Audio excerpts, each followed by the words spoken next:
సినీ నటుడు ఆలీకి Jaganmohan Reddy bumper offer ఇచ్చారా? ఎంపీగా ప్రత్యక్ష ఎన్నికల్లో బరిలో దిగనున్నాడా ఆలీ? అంటే అవుననే వార్తలే వినిపిస్తున్నాయి. సార్వత్రిక ఎన్నికల్లో దగ్గర పడుతున్న వేళ ఎన్నికల్లో పోటీ చేయాలని భావించే అభ్యర్థుల్లో ఆలీ కూడా ఒకరిగా ఉన్నారు. ప్రత్యక్ష ఎన్నికల్లో పోటీ చేయడం ద్వారా చట్టసభల్లో అడుగుపెట్టాలన్న బలమైన ఆకాంక్ష ఆలీకి ఎప్పటినుంచో ఉంది. అయితే సుదీర్ఘకాలం తెలుగుదేశం పార్టీలో ఉన్నా ప్రత్యక్ష ఎన్నికల్లో పోటీ చేసే అవకాశం మాత్రం రాలేదు. అందుకే గత ఎన్నికల్లో టీడీపీ నుంచి వైసీపీలోకి మారారు.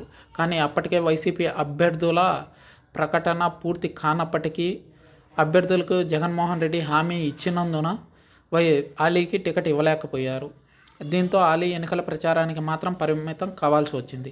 వైసీపీ అధికారంలోకి వచ్చిన తర్వాత కూడా ఏ కోశానా ఆలీ పేరు వినిపించలేదు.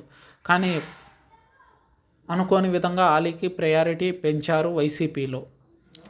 మైనారిటీ ఓటింగ్ లక్ష్యంగా ఆలీని ముందు పెట్టుకుని ప్రచారం చేయించాలని, ఆలీకి ప్రత్యక్షంగా ఎన్నికల్లో పాల్గొనే అవకాశం కల్పించాలని, అది ఎమ్మెల్యేగానా ఎంపీగానా అనే క్లారిటీ రావాల్సి ఉంది.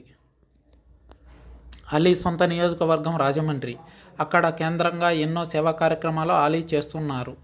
రాజమండ్రి నుంచి ఎంపీగా పోటీ చేయాలన్నదే ఆలీ ఆకాంక్ష. కానీ సామాజిక వర్గాల్లో భాగంగా క్షత్రియ సామాజిక వర్గానికి లేదా కాపు సామాజిక వర్గానికి ఆ సీటు కేటాయించే అవకాశం ఉంది.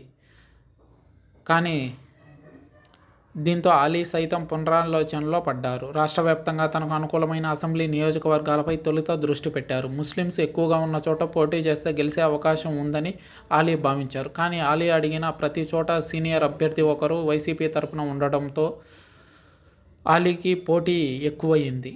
ఇప్పటి వరకు వైసీపీ తొమ్మిది జాబితాలను ప్రకటించిన విషయం తెలిసిందే. దాదాపు 80 అసెంబ్లీ స్థానాల్లో సిట్టింగులను మార్చారు.